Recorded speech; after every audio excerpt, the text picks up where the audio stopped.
नमस्कार, सत श्री अकाल आदाब, कैसे हैं सभी लोग? आई होप आप सब बढ़िया होंगे। मैं बता दूँ मैं भी एकदम बढ़िया, चंगा, मस्त। तो भैया आज हम क्या करेंगे? आज हम करने वाले हैं क्या जीएसटी ऑडिट। कौन-सी ऑडिट? इन स्टैट ऑडिट। स्टैट ऑडिट में जीएसटी की ऑडिट कैसे करनी है, क्या करना है, वो आज हम सीखने वाले हैं, ठीक है? ध्यान रखना, जीएसटी एक्ट वाला ऑडिट नहीं बताऊँगा, जो जिसकी टर्नओवर 5 करोड़ से ऊपर जाने पे जीएसटी एक्ट बोलता है कि ऑडिट करानी है। जीएसटी वो ऑडिट नहीं है, स्टैट ऑडिट वाली, ठीक है? तो भैया शुरू करते हैं क्योंकि मेरी होती है क्या क्लास बहुत लंबी चौड़ी खट्टी खट्टी मोटी, ठीक है? तो भैया स्टार्ट करते हैं, ठीक है? चलिए चलिए चलिए चलिए। तो भैया अगर आपको क्या मिला है जीएसटी ऑडिट, तो आप बहुत ही खुश नसीब है क्योंकि आपने सब्सक्राइब कर रखा है क्या दी लिंक फाइनेंस, जो कि आपको एकदम बढ़िया तरीके से बताएगा क्या कि जीएसटी की ऑडिट कैसे करनी है, ठीक है? तो चलो आ जाओ शुरू, दे दनादन। चलिए देखिए, सबसे पहले क्या करना है, अगर आपको जीएसटी ऑडिट मिल गई ना दोस्त, तो मस्त हो जाना। क्या करना है, आइए बताता हूँ। सबसे पहले क्या करना है, आपको क्या करना है सबसे पहले, आइए आइए आइए बताता हूँ मैं क्या करना है। देखिए देखिए सबसे पहले क्या करना है, obtain the following information from the client for the financial year. पूरे साल के लिए क्या जीएसटीआर 1 मांग लेना दोस्त, जीएसटीआर 3 भी मांग लेना, जीएसटीआर 2 ए मांग लेना, जीएसटीआर 2 बी मांग लेना, GSTR 9, GSTR 9 C, electronic credit ledger, electronic cash ledger, electronic liability ledger, LUT, e way bill in Excel, ठीक है? अब एक्सेल में क्या क्या चाहिए आपको? एक्सेल में चाहिए GSTR 2 A 2 B and e way bill, ठीक है भैया? तो इस क्या करना है, ये पूरे फाइनेंशियल ईयर के लिए आपको क्या कर देना है, क्लाइंट को मेल कर देना है कि क्लाइंट साहब आप ये इन्फॉर्मेशन हमें दे दो। जब तक ले ये इन्फॉर्मेशन आएगी मेरे दोस्त, उसके बाद क्या करना है, जब तक आएगी इन बिटवीन आपको क्या करना है, स्क्रूटिनाइज करना है। क्या करना है? स्क्रूटिनाइज क्या? लेजर। किसके हिसाब से करना है? As per GST, as per GST checklist. अभी कौन सी चेकलिस्ट है भाई साहब, आइए दिखाता हूँ। ये देखिए, तो सुनो भैया क्या करना है आपको, स्क्रूटनी करना है कैसे, ये देखिए। चेकलिस्ट के हिसाब से, चेकलिस्ट में क्या क्या दिया ये देखो। पहले दिया इंडेक्स, ये देखो। डोमेस्टिक लिस्ट बेसिक, उसमें कुछ चीजें मेरी है और कुछ चीजें इसमें देख लेना। ऑलमोस्ट चीजें यही है, छोड़ सकते हो तो छोड़ देना, कोई दिक्कत नहीं। ये पहले से चेकलिस्ट था इसलिए मैं इसमें ज्यादा देख नहीं रहा, ठीक है? अब देखिए, ये है चेकलिस्ट लिस्ट। पहला ए वन क्या है मेरा, देखो ए वन में है क्या, understanding the nature of business, ठीक है? दो में आपका किसके ऊपर है, समझना है, रजिस्ट्रेशन के ऊपर समझना है। तीसरा आपका है वेरिफिकेशन विद द रिटर्न। चौथा आपका किसके साथ है, आइए देखते हैं। चौथा है दोस्त सप्लाई से रिलेटेड। पांचवा है मेरा प्लेस ऑफ सप्लाई। छठा है मेरा रिटर्न से रिलेटेड, ठीक है? रिवर्स चार्ज और रिटर्न। फिर सातवां एनेक्सर है मेरा मेरे दोस्त है GST payment and input credit के ऊपर है। जॉब वर्क के ऊपर है नौवां। रिफंड है 10वां मेरा है। अकाउंट रिकॉर्ड 11वां मेरा मिसलेनियस। ये सारी चेकलिस्ट को एक बार पढ़ लेना। क्या स्क्रूटनी करने से पहले आपको एक बार ये पढ़ना है चेकलिस्ट। ये पढ़ने के बाद ना आपके दिमाग खुल जाएंगे, बहुत चीजें आपको रिकॉल हो जाएगी। जीएसटी में आपने पढ़ा होगा, अच्छा अच्छा अच्छा, ठीक है, ये भी देखना है, ये भी देखना है, ये भी देखना है। तो जो इम्पोर्टेंट होगा ना, किसके हिसाब से, अंडरस्टैंडिंग ऑफ द क्लाइंट, वो भैया टिक कर लेना, ठीक है? जैसे देखो चेकलिस्ट, जैसे एग्जांपल आरसीएम वाली पार्टी कौन सी है, ठीक है? स्क्रूटनी करोगे वो आइडेंटिफाई कर लेना।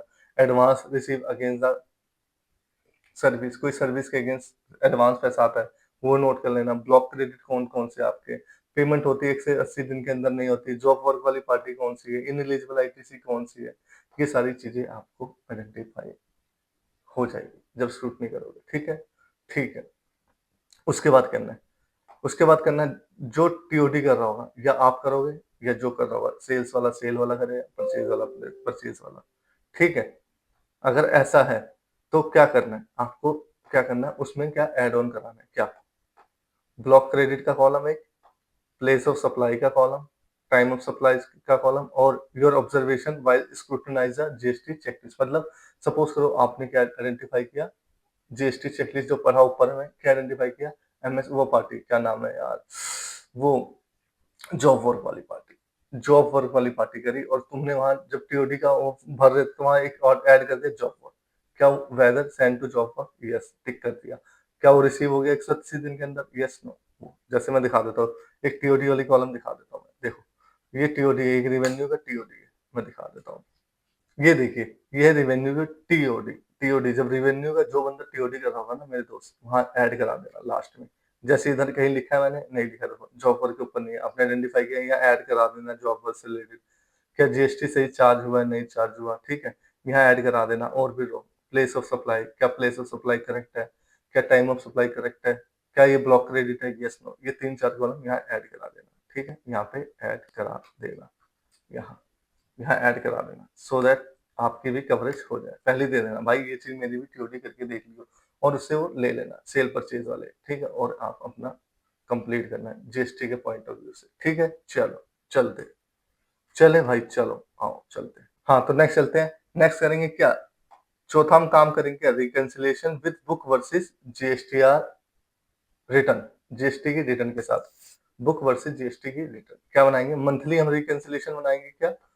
जीएसटीआर 1 वर्सेस बुक, जो हमें हेल्प करेगा क्या? आइडेंटिफाई करेगा टैक्स, जिसपे हम टैक्स दे रहे हैं अदर देन सेल या रेवेन्यू। जैसे नोटिस पीरियड रिकवरी, हमने कोई रिम्बर्समेंट रिकवर करा, कोई हमने सेल दिखाया, कोई हमने लाइक मैं बता देता हूँ, जैसे जैसे ये देखो, हमें जैसे रेंट रेंट रिसीव करे तो जीएसटी क्या होगा? जीएसटीआर 1 पे।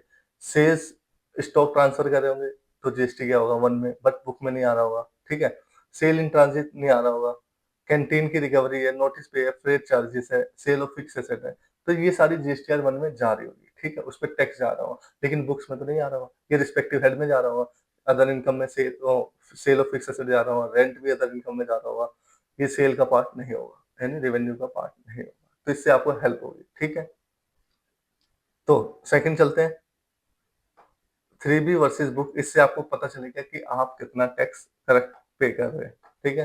थर्ड, 1 वर्सेस 3B, इससे आपको दोनों जैसे जो ऊपर है उससे दोनों का पता चले। और आरसीएम, जीएसटीआर 3B और 3B और बुक का आरसीएम। तो ये बनेगा कैसे? देखो, इसमें तो ये लिखा है कैसे कैसे पता चलेगा, ठीक है? जिसका क्रक्स, मेजर क्रक्स ये मैंने लिखा हुआ है, help to identify, help to correct pay, help help. Annexure में दिया हुआ है जो जनरली मिस्टेक होती है उसके बारे में, ठीक है? ये नीचे एनेक्सर है, देखो एनेक्सर में क्या दिया हुआ है? एनेक्सर 1, इसमें क्या दिया हुआ है? देखो, invoice in book but not in GSTR. Invoice book में तो बुक कर लिया, लेकिन जीएसटीआर 1 में नहीं दिखाया।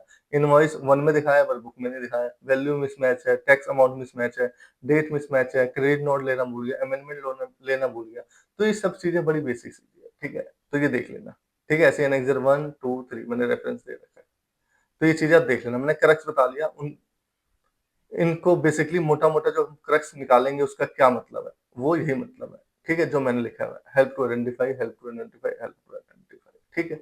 चलो, अब मैं देख लेता हूँ इसका रिकंसिलिएशन कैसे बनाना है। ये देखो, इसका रिकंसिलिएशन कुछ ऐसे बनेगा, कैसे? ऐसे, ये देखो, पहले बनाएंगे बुक वर्सेस जीएसटीआर 1। देखो, बुक वर्सेस जीएसटीआर 1, ये रही, ठीक है? इनका देखो मैच है, जहाँ गैप है वहां मैंने रिमार्क लिखा हुआ, क्या? Report in subsequent 3B, 3B में रिपोर्ट करा है, लेकिन 2 जीएसटीआर 1 में वो भूल गया, तो रिवाइज करानी पड़ेगी। रिवाइज हो नहीं सकती तो हम क्या, नेक्स्ट मंथ के उसमें हम कवर करा देंगे, ठीक है? उसमें रेवेन्यू दिखा देंगे जीएसटीआर 1 में, क्योंकि शॉर्ट रिकॉर्ड हो रहा है ना यहाँ पे। 3B में तो दिखा दिया, 1 में नहीं दिखा रहा, तो इट मीन्स आपको रेवेन्यू दिखाना पड़ेगा। देखो, और दूसरा कॉलम है हमारे का net, net of debit and credit note outward का, ठीक है? नीचे चलते हैं, बुक वर्सेस 3B, फिर चलते हैं जीएसटीआर 1 वर्सेस 3B, फिर आरसीएम। तो ये कुछ ऐसे आपको बनाना पड़ेगा। एक क्रेडिट नोट ऊपर माइनस करके दिखा रखा होगा एक क्रेडिट नोट को, ठीक है? तो कुछ ऐसा आपको दिखाना पड़ेगा। बस इतना ही का आपको काम करना है दोस्त मेरे, क्या? बस इतना ही आपको काम करना है। बस इतना होते ही आप ये शीट भेज देना क्लाइंट को, अगर मिसमैच है वो एक्सप्लेन करके आपको देगा, ठीक है? आपको फर्दर कुछ नहीं करना है, क्या रीजन है, ठीक है? बस आपको यहाँ डाटा अच्छे से भरना है, सब लिंकेज होना चाहिए। देखो मैंने लिंक लगा रखा है, ठीक है? ये एक्सेल शीट मैं आपको टेलीग्राम पे भेज दूंगा, ताकि आप लिंक चेक कर सको, ठीक है? ताकि ऐसा ना हो आप कंफ्यूज रहे क्या पंचिंग फिगर है क्या, ये सब लिंक आएगा, ठीक है? चलो, बुक वाली फिगर, आईटीआर जीएसटीआर वाली तो ऑब्वियसली पंच ही होगा, देख देख के पंच करोगे, ठीक है? चलो, नेक्स्ट चलते हैं। फिर क्या करना है? Reconciliation with turnover. जो भी आपकी जीएसटीआर 1 और 3B में टर्नओवर आ रही होगी, वो बुक से मैच होनी चाहिए। ये देखो, फिर ये रिकैंसिलेशन आप बनाओगे। ये देखो, कुछ ऐसा दिखेगा आपको, टर्नओवर से देखो, ये रहा, देखो ये रहा। देखो 3B, 3B में सेल कितनी थी? 15 करोड़। कोई रेंट है, वो माइनस कर दोगे क्योंकि ये अदर इनकम का पार्ट है, ये रेवेन्यू का पार्ट है नहीं, फ्रेट भी नहीं है, सारे माइनस करोगे। जितने भी अदर देन, मैंने लिखा था ना, अदर देन रेवेन्यू के अलावा जो भी है वो माइनस कर दोगे क्योंकि वो रेवेन्यू का पार्ट है नहीं। तो टर्नओवर से ऐसे आप मैच करके चलोगे, ठीक है? ये देखो, टर्नओवर से मैच है, करेक्ट? सिर्फ 91 रुपीज का फर्क हो, छोड़ दो, इमटेरियल है, ठीक है? चलो आ जाओ। जहां भी मिसमैच है मेरे दोस्त, उठा के क्लाइंट को भेजना है, ठीक है? ये सब कुछ रिकैंसिलेशन वाले क्लाइंट देगा, ठीक है? अगर नहीं देता तो आप बनाना, जहां तक आप बना सकते हो बनाना, उसके बाद क्लाइंट को भेज देना, ले भाई ये मिसमैच है। टर्नओवर से भी देखो जितना कर सकते करना, उसके बाद क्लाइंट को भेज देना, भाई ये ले, मेरे हिसाब से मिसमैच है, तो अब तू सही करके दे, ठीक है? चलो, उसके बाद next, reconciliation with book versus inward GSTR inward, यानी इनपुट की बात हो रही है, तो इसमें भी वही मंथली रिकैंसिलेशन बनाएंगे, ठीक है? 3B वर्सेस बुक, इससे हमें पता चलेगा इनपुट हमने ढंग से लिया नहीं लिया। 3B वर्सेस 2B, क्या कोई हमने इनपुट ज्यादा तो नहीं लिया 2B से? ठीक है, चलो आओ डिटेल में समझते हैं। ये देखो, ये आउटपुट इनपुट, ये देखो इनपुट, इनपुट में मैंने बुक वर्सेस 3B, नहीं ये देखो बुक वर्सेस नहीं, इसको लिख लो आप मेरे दोस्त, ये बुक वर्सेस 3B नहीं है, ये है GSTR 2B, 2B versus book है, ठीक है? चलिए थोड़ा ब्राइटनेस कर देता हूँ, ठीक है? चलो, ये देखो, मैंने यहाँ लिया जीएसटीआर 3B का डाटा सिर्फ, ठीक है? ये मैंने लिया 2B का डाटा, क्योंकि जीएसटी एक्ट बोलता है, क्या बोलता है कि आप जो भी जीएसटीआर 2B में जितना इनपुट दिख रहा है, उससे ज्यादा आप 3B में नहीं ले सकते, ठीक है? ध्यान रखना, इसलिए ये कॉलम बना है कंपेयर का। देखो, तो अब देखो एग्जांपल देखो, सपोज करो 100 रुपए का आपका जीएसटीआर 2B में दिख रहा है, ठीक है? तो आप 3B में कितना ले सकते हो? 100 रुपए, right? Right, correct, correct, yes. लेकिन यहाँ एक गलती करते हैं, कौन? अकाउंटेंट साहब या फाइनेंस टीम क्या करती है, जो 2B में रिफ्लेक्ट होता है उसमें कुछ इनएलिजिबल भी होता है, वो भी ले लेती है, तो वो गलत है। तो इनएलिजिबल कैसे पहचानोगे आप बताता हूँ मैं कैसे पहचानेंगे। ये देखो, ये मैं बताऊं कैसे पहचानेंगे। ये देखो, 2B में यहाँ जब 2B आपको क्लाइंट देगा ना, जब डाटा मांगा, तो यहाँ पे आपको क्या मिलेगा, क्या मिलेगा, क्या मिलेगा? ये देखो, यहाँ पे ये देखो इलिजिबल का ही कॉलम मिलेगा, मिलेगा, यस। यहाँ जाके देख लेना, यस नो, जहां जहां नो है ना मेरे दोस्त, अगर वो भी क्लेम कर रखा है ना, सपोज 100 रुपए पूरे महीने में था, उसमें 100 रुपए में 10 रुपए क्या था? इनएलिजिबल, तो 90 रुपए क्लेम करेगा। अगर 3B में 100 रुपए कर दिया तो यानी 10 रुपए का आप रिवर्सल कराओगे विथ इंटरेस्ट, ठीक है? तो ये देखो इनपुट देखो, इसलिए मैंने ऐसे बनाया हुआ, देखो 2B में जो रिफ्लेक्ट हुआ टोटल, और उसमें से जो इनएलिजिबल है, यानी 100 रुपए माइनस 10 रुपए, 90 रुपए, यानी 100 रुपए यहाँ क्लेम करा हुआ 3B में, तो यानी गलत है, ठीक है? 10 रुपए का रिवर्सल हुआ, तो इसलिए ऐसे बनाएंगे। फिर नीचे में बनाऊंगा बुक वर्सेस 3B, इसी प्रकार चलता रहेगा, ठीक है? जहां भी मेरे दोस्त गैप है ना, सब क्लाइंट बताएगा, आपको कुछ नहीं करना, बस इस फॉर्मेट में भरना है आपको, इससे सब पिक्चर क्लियर हो जाएगी, ठीक है? ये देखो इम्पोर्ट का ही बनाओगे, ठीक है? जीएसटीआर 3B वर्सेस 2B का, ठीक है? चलो, अलग से बनाना होता है क्योंकि इंपोर्टर वाले क्या जीएसटीआर टाइम पे फाइल करते नहीं है, तो इनका बड़ा लोचा आता है इनपुट का, ठीक है? तो ध्यान रखना। चलो,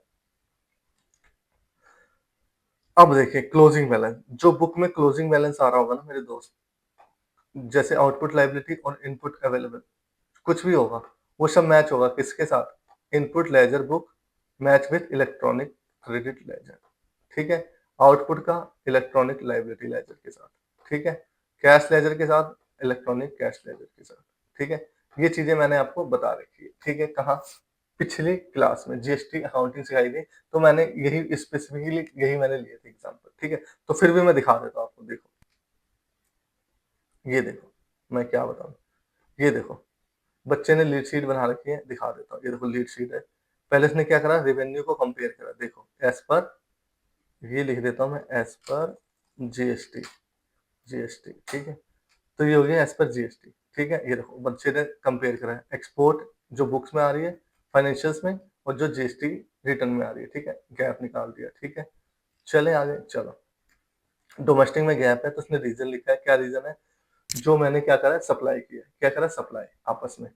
मतलब देखो सर्विस इंटर मैंने क्या करा फ्रेट चार्ज मैंने रिकवर किया। तो मेरे क्या खर्चे से लेस हो रहा होगा, रेवेन्यू नहीं बन रहा होगा, खर्चे से लेस हो रहा होगा। तो ये वो चीज़ है। तो मैंने वो गैप दिखा दिया। वो रेवेन्यू का पार्ट नहीं होगा, वो खर्चे में एडजस्ट हो गया होगा। ठीक है? चलो, फिर स्टैट्यूटरी ड्यू। अब मैंने क्या हुआ अदर लायबिलिटी में देखा एक जीएसटी का कंपोनेंट क्या था स्टैट्यूटरी ड्यू में कुछ इंक्लूड था। वो क्या था? आओ देखते हैं। फिर इसकी लिंकिंग में चलेंगे यानी ग्रुपिंग या ट्रायल बैलेंस जैसा भी होगा। तो ये मैं गया एक्सट्रैक्ट ट्रायल ट्रायल एक्सट्रैक्ट या ग्रुपिंग भी कह सकते हो, जैसा भी कन्वीनियंट लगे, ठीक है? यहाँ देखा मैंने सीजीएसटी पेबल कितना 45,000 रुपए। ये मैं कैसे इंश्योर करूँगा 45,000 सही है? ये मेरा आएगा इलेक्ट्रॉनिक लायबिलिटी लेजर से लिंक होगा। तो इलेक्ट्रॉनिक लायबिलिटी लेजर में गया देखो लिंक करके ये देखो 45,000 रुपए ये मैच कर रहा है मेरा, ठीक है? देखो ये मैच कर रहा है, ठीक है? बैलेंस कितना बचा है देखो, कितने बैलेंस पेमेंट कितना बाकी है ये देखो। स्टेट टैक्स बैलेंस 45,000 रुपए पे करना है। जो बैलेंस होगा ऑब्वियसली वो अप्रैल में पे होगा, तो वही मेरा बैलेंस दिखना चाहिए बुक्स में, ठीक है? तो यहाँ से मैं क्रॉस चेक कर लूँगा।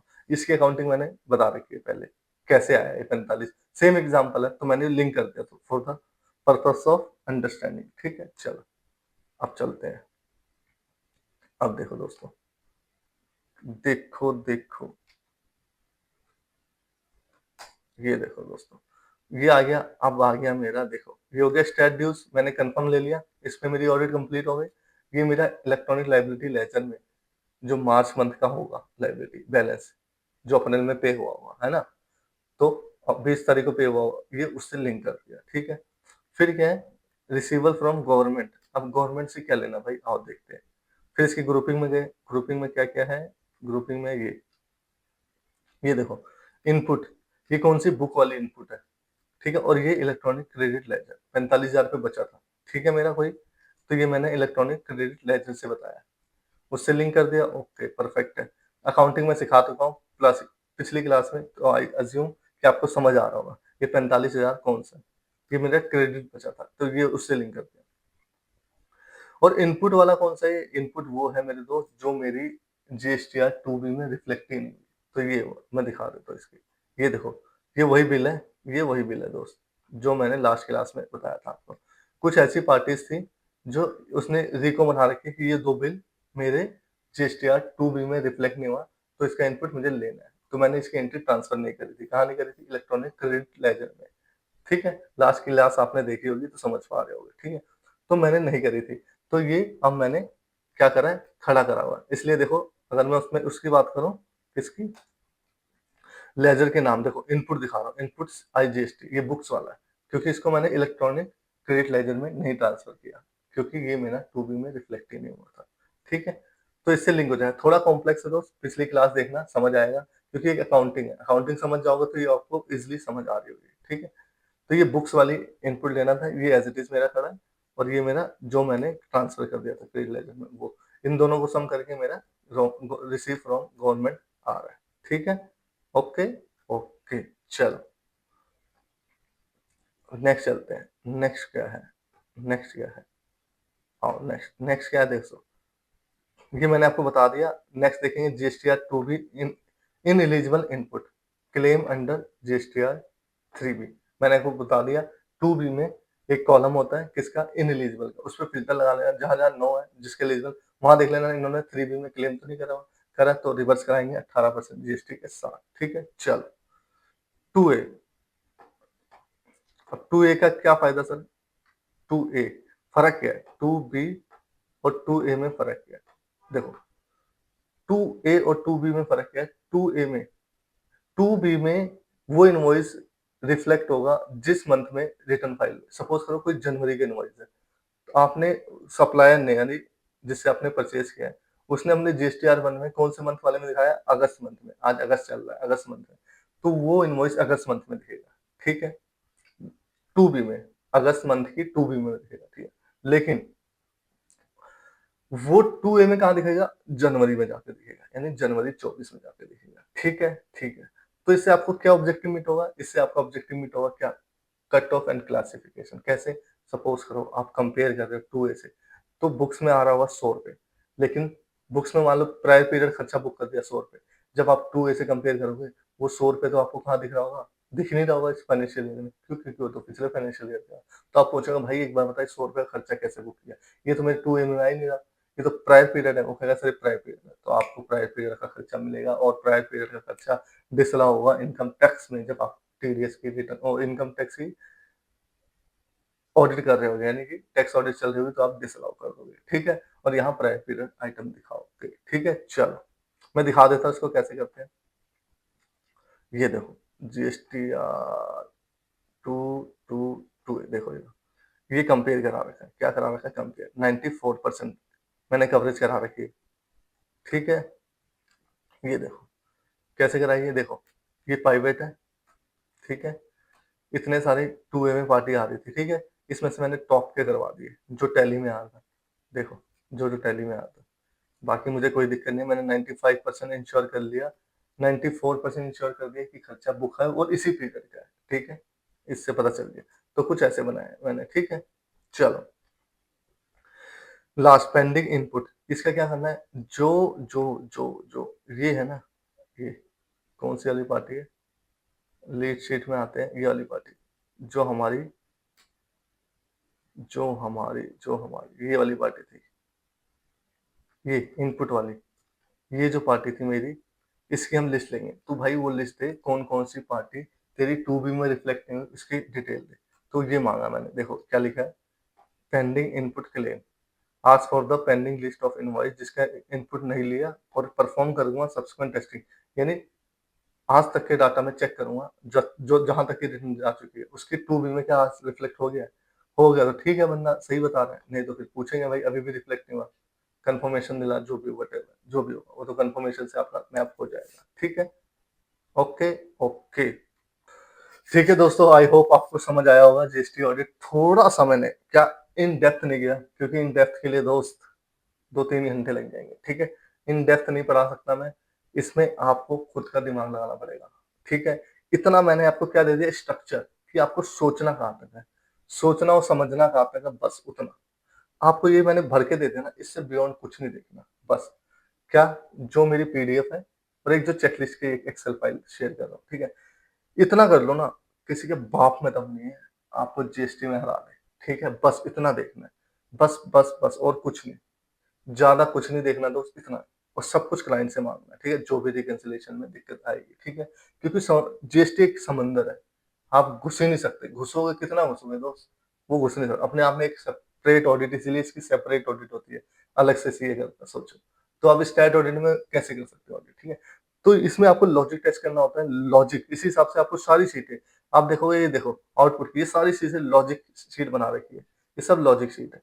इस पे आप मंथली जब कंपेयर करोगे ना, मंथली रिको में गैप आएगा तो आप खुद समझ जाओगे यार, इस मंथ में नहीं ज़्यादा करा है, पीछे वाले मंथ में कहीं कम किया होगा।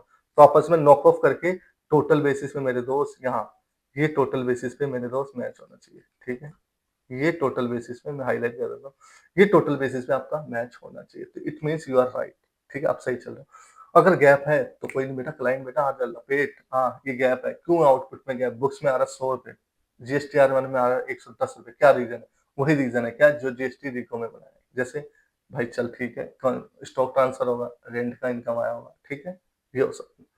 तो ये चीज़ें आपको देखनी है, ठीक है? और ज़्यादा सोचना नहीं है, मैंने आपको स्ट्रक्चर दे दिया है, ठीक है? ये फ़िल करना है और लेनी-देनी हो जाएगी। इतने में ही लेनी-देनी हो जाएगी मेरे दोस्त, ज़्यादा टेंशन लेने की ज़रूरत नहीं।